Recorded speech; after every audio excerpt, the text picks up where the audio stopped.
వచ్చినప్పుడు ఆ జలముల మీద దేవుడు నడిపించాడు. స్తోత్రం చెప్తారా ఒకసారి గట్టిగా? ఇంకొకసారి గట్టిగా చెప్తారా?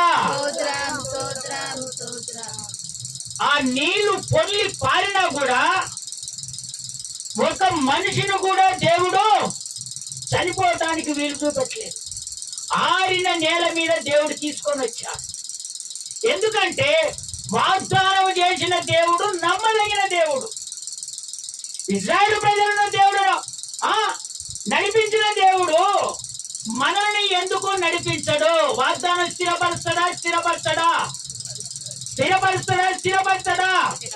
నువ్వు నమ్మిన ఎడల నీ వాగ్దానాన్ని దేవుడు ఖచ్చితంగా నెరవేరుస్తాడు. ఎర్ర సముద్రము అడ్డొచ్చినప్పుడు ఎంతో కలత చెందారు. వెంటనే ఆ ఎర్ర సముద్రాన్ని దేవుడు ఏం చేశాడు? పాయలుగా చేశాడు.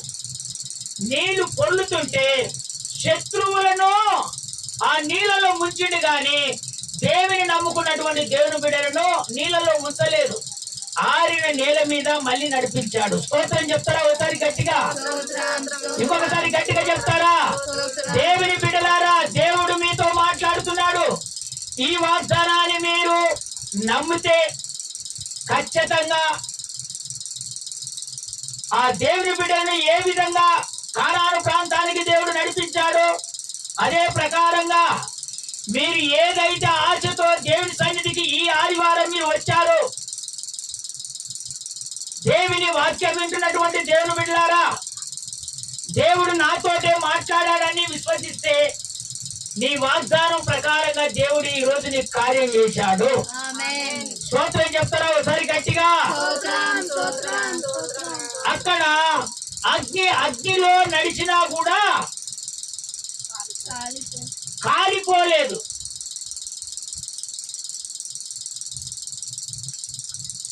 ఎక్కడంటే షడ్రక్ మేషక్ అబేద్నెగో, ఎవరు? షడ్రక్ మేషక్ అబేద్నెగో వీళ్ళు దేవుని అంగీకరించినటువంటి వాళ్ళు, దేవుని ఆత్మ చేత నింపబడినటువంటి వాళ్ళు, దేవుని పోలిక చొప్పున ఉన్నటువంటి వారు. అయితే ఒక రోజు ఏమైందంటే నెబుకద్నెజర్ అనే రాజు ఒక ప్రతిమ చేయించాడు. ఆ ప్రతిమ చేయించి ఆ దేశంలో ఉన్నటువంటి వారినందరినీ ఆ ప్రతిమకు మొక్కాలని ఒక శాసనాన్ని రుజువు చేశాడు. అయితే అందరూ మొక్కారు కానీ ఈ షడ్రక్ మేషక్ అబేద్నెగో మొక్కలేదు. మొక్కనందుకు అక్కడ ఉన్నటువంటి దేవుని బిడ్డలకు విరోధంగా అన్యజనులు లేస్తారా లేవరా? స్తోత్రం చెప్తారా ఒకసారి గట్టిగా? ఇంకొకసారి గట్టిగా చెప్తారా? ఇప్పుడు దేవుని అంగీకరించి బ్రతుకుతున్నటువంటి సంగమా, జాగ్రత్తగా దేవుని మాటలు మీరు వినండి. ఇప్పుడు దేవుని అంగీకరించి నువ్వు బ్రతుకుతున్నావు, అన్యులకు నీ మీద కోపం ఉంటుందా ఉండదా? ఉండదా? శత్రువులకు ఉండదా? ఈ అన్యులకి ఎందుకు ఉంటదంటే నువ్వు దేవుని మందిరానికి వెళ్ళి చక్కగా నీ స్థితిగతులన్నీ దేవుడు మార్చాడు గనక నువ్వు చేసే పని, నువ్వు తినే ఆహారము ఎవరి దగ్గరికి వెళ్ళట్లేదు, ఎవరి దగ్గర నువ్వు చేయి చాపట్లేదు కనుక ఒక విధానం బట్టి నువ్వు బ్రతుకుతున్నావు కనుక వాళ్ళకు నీ మీద కోపం వచ్చేస్తారు. అయితే వాళ్ళందరూ కలిసి ఏం చేశారంటే వీళ్ళు యేసయ్యను నమ్ముకుంటారు కదా, యేసయ్యతో ఉంటారు, మనం ఎంత చెప్పినా కూడా మన ప్రకారంగా వాళ్ళు నడుచుకోవట్లేదే అని అన్యులంతా కలిసి దేవుని బిడ్డలకు వ్యతిరేకంగా షడ్రక్ మేషక్ అబేద్నెగో ఈ ముగ్గురు మొక్కలేదు. కానీ వాళ్ళందరూ మొక్కారు, ఈ ముగ్గురు మొక్కలేదు. అంటే వీళ్ళకు వ్యతిరేకంగా పనిచేశారు. వీళ్ళను ఆ ఇజ్రాయేల్ ప్రజలు అక్కడ ఉన్నటువంటి నెబుకద్నెజరు ఆ దేశంలో ఉన్నటువంటి అన్ని జనుల మీద విచారణకర్తలుగా వీళ్ళ ముగ్గురిని ఉంచారు. ఎవరు ఉంచారంటే రాజు ఉంచారు. అయితే దేవుని బిడ్డలు చెప్పినట్టుగా నీవు నడుచుకోవాలా అని వ్యతిరేకంగా దేవుని అక్కడ ఉన్నటువంటి రాజుకు ఒక శాసనం పెట్టమని ఆ శాసన పద్ధతిలో నడిపించారు. అయితే వాళ్ళు వెళ్ళి, రాజా మనం ఒక ప్రతిభను మనము చెయ్యాలి, ఒక పండుగ మాదిరిగా మనం ఆచరిస్తే మన దేశానికి కానీ మన ప్రజలకు కానీ పట్టణాలకు కానీ ఏమైనా కీడుంటే పోతుంది, పంటలు పండకపోతే సమృద్ధిగా పంటలు పండుతాయి, వాళ్ళ ఆచారం పద్ధతిగా. అయితే రాజు ఏం చేశాడు? అదే ప్రకారంగా సెలవిచ్చాడు. సెలవిచ్చి ఒక ప్రతిమను చేపించాడు. అయితే రాజు ఏమని చెప్పాడంటే, ఈ ప్రతిమను నిలబెట్టినప్పుడు మీరు ఎక్కడ ఉన్నా సరే ఆ వాయిద్యాలు వినిపించినప్పుడు మీరందరూ దండం పెట్టుకోవాలనగానే అందరూ దండం పెట్టుకున్నారు. కానీ షడ్రక్ మేషకు అబేద్నెగో వీళ్ళు దండం పెట్టుకోలేదు, కనుగోలందరూ పెట్టుకున్నారు. అయితే రాజు దగ్గరికి వెళ్ళి, ఏయ్ మీరు అక్కడిక్కడ తిరగొద్దు నాన్న. రాజు దగ్గరికి వెళ్ళి వీళ్ళు ఏమని చెప్తున్నారు? రాజు దగ్గరికి వెళ్ళి, రాజా మన గుంపులో పడని వాళ్ళు ఉన్నారే, నువ్వు చెప్పిన ఆజ్ఞానుసారంగా నడుచుకోవట్లేదు, నువ్వు చెప్పినట్టుగా దేవిని మొక్కట్లేదు, నువ్వు చేపించినటువంటి ఆ ప్రతిభను మొక్కలేదు. బబులోనుకు సంబంధించినటువంటి వారి కల్దీలు అంటే దేవిని అంగీకరించినటువంటి దేశానికి ఇశ్రాయేలు ప్రజలను తీసుకుపోయారు. అయితే రాజుకు చెప్పగానే రాజు ఎవరు ఎవరు ఎవరు ఎవరు మొక్కలేదంటే, అయ్యా మీరు అనుకున్నట్టుగా విచారణకర్తగా మా మీద ఉంచారే, ఆ షడ్రక్ మేషక్ అబేద్నెగో మొక్కలేదనగానే వారిని పట్టుకొని రాబోటి అనగానే పట్టుకొని వచ్చారు. వేడిమి కలిగిన పెట్టినవా ఆ అగ్నిగుండములో ఈ ముగ్గురిని పడేశారు. స్తోత్రం చెప్తారా ఒకసారి గట్టిగా? ఇంకొకసారి గట్టిగా చెప్తారా?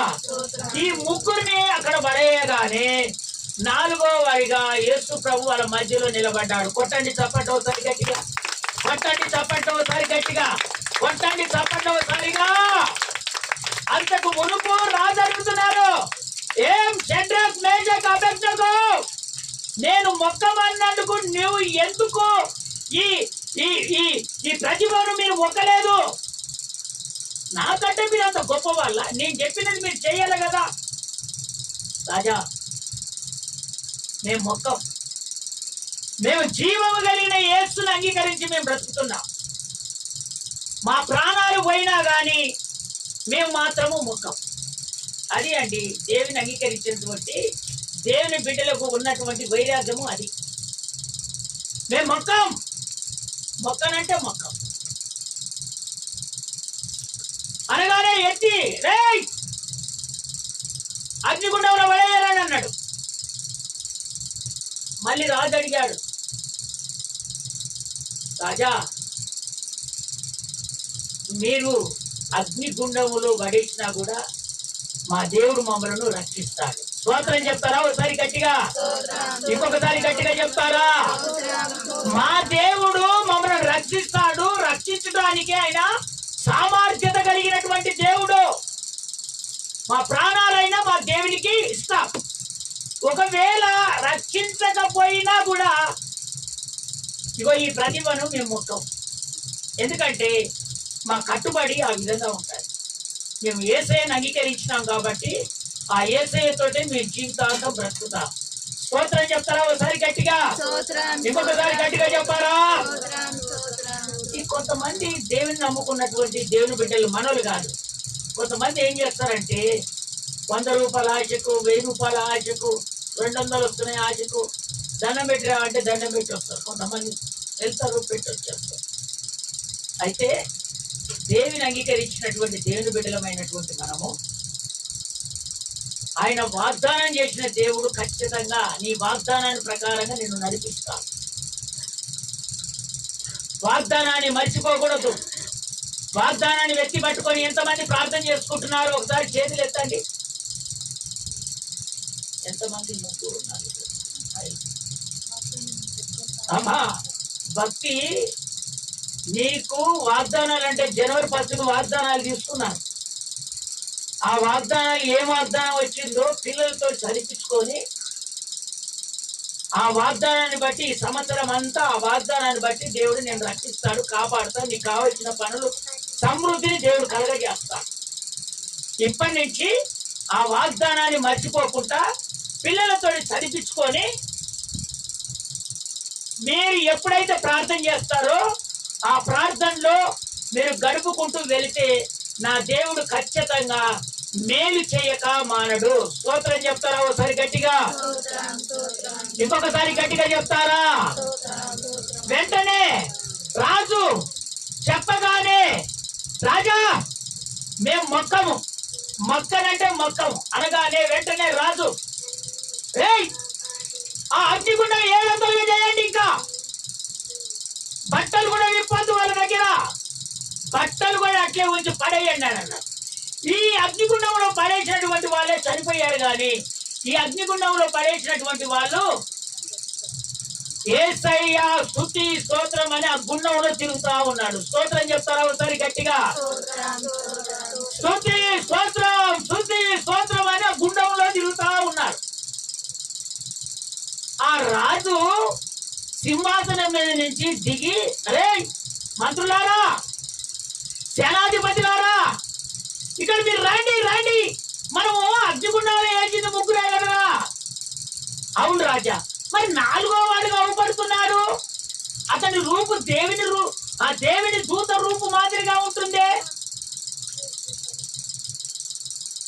అని చెప్పి రాజు సింహాసనం నుంచి దిగి మంత్రులు సహితము అందరూ అగ్నిగుండానికి వచ్చి ఆ రాజు అంటాడు, షడ్రక్ మేషక్ అబేద్నగో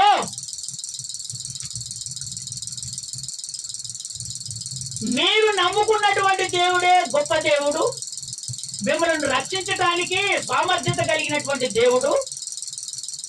దేవుని సేవకులారా, ఇక మీరు బయటికి రండి అనగానే వెంటనే షడ్రక్ మేషక్ అబేద్నగో బయటికి వచ్చేసారు. స్తోత్రం చెప్తారా ఒకసారి గట్టిగా? ఇంకొకసారి గట్టిగా చెప్తారా? ఆ వాగ్దానం మళ్ళీ చదువు ఇప్పుడు, ఆ వచనం మళ్ళీ చదువు ఇప్పుడు, మళ్ళీ చదువు.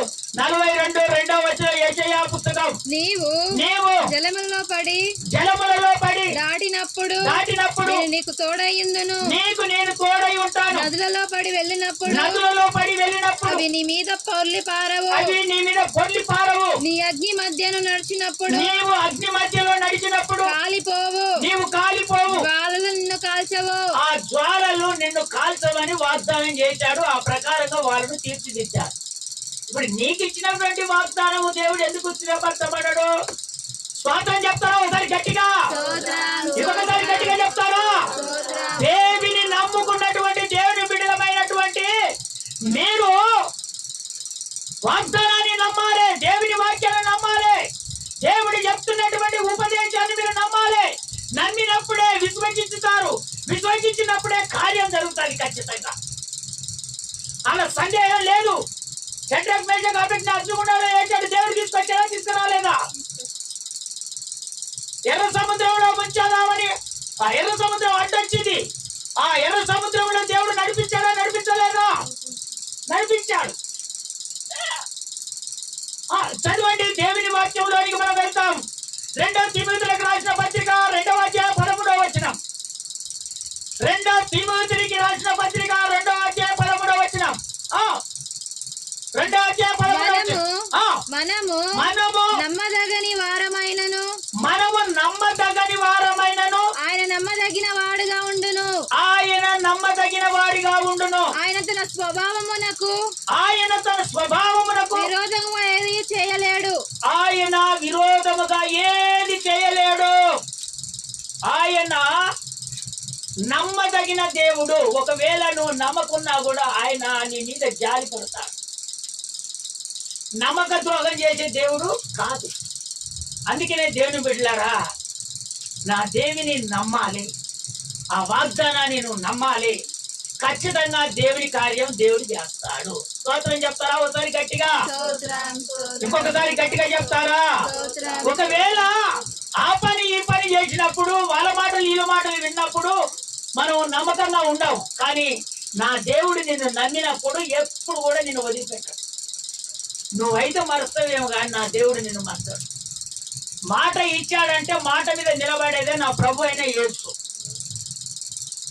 అందుకనే నువ్వు విశ్వసించాలి, దేవుని వాక్యాన్ని నమ్మాలి, ఆ వాక్యాన్ని సారుగా జీవిస్తారని ఈ రోజు ఒక తీర్మానంలోనికి నువ్వు వస్తే నీ కార్యం ఏదైనా సరే నా దేవుడు ఆ కార్యాన్ని ఎట్టి పరిస్థితుల్లో దేవుడు చేశాడంతే. ఇక స్తోత్రం చెప్తారా ఒకసారి గట్టిగా?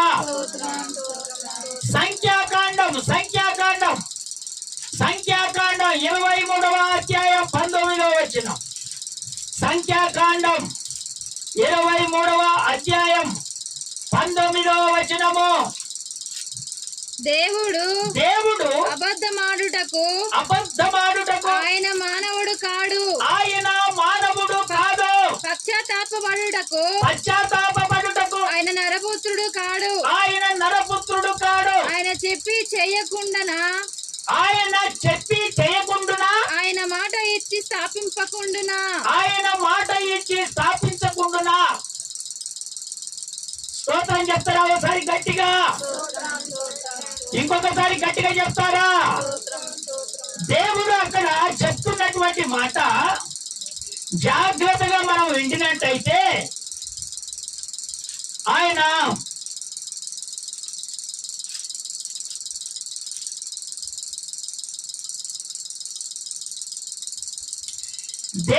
దేవుడు అబద్ధమాడుటకు ఆయన మానవుడు కాడు. దేవుడు మానవుడు కాడు. ఆయన మాట అంటే మాట, అబద్ధమాడే దేవుడు కాడు. పశ్చాత్తాపపడుటకు ఆయన నరపుత్రుడు కాడు. ఆయన పశ్చాత్తాపము ఎప్పుడు పడడు. ఆయన నరపుత్రుడు కాడు. ఆయన చెప్పి చేయకుండా ఆయన మాట ఇచ్చి స్థాపించకుండా ఉండునా. ఆయన మాట ఇస్తే ఆయన ఖచ్చితంగా స్థాపిస్తాడు. ఆ కింది మాటలో ఇదిగో దీవించమని నాకు సెలవాయను, ఆయన దీవించను, నేను దాన్ని మార్చలేను. ఈ మాట చక్కగా వినండి. ఇదిగో దీవించమని నాకు సెలవాయను, ఆయన దీవించను, నేను దాన్ని మార్చలేను. ఈ మాట మీరు ఇప్పుడు జాగ్రత్తగా వినండి. ఇక దేవుని బిడ్డలు ఐగుప్తులో నుంచి మోయాబు ప్రాంతంలో దిగారు. మోయాబు ప్రాంతంలో దిగినప్పుడు అక్కడ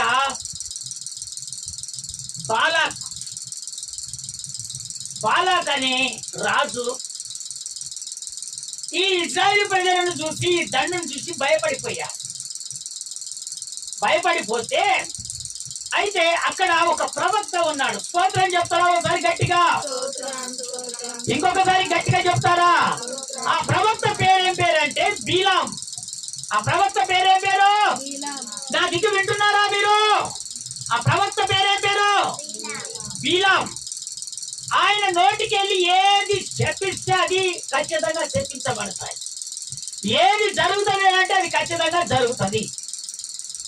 అయితే దేవుని అంగీకరించి బ్రతుకుతున్నటువంటి ఒక ప్రవక్త, దేవుని ఆత్మ కలిగినటువంటి ఒక ప్రవక్త,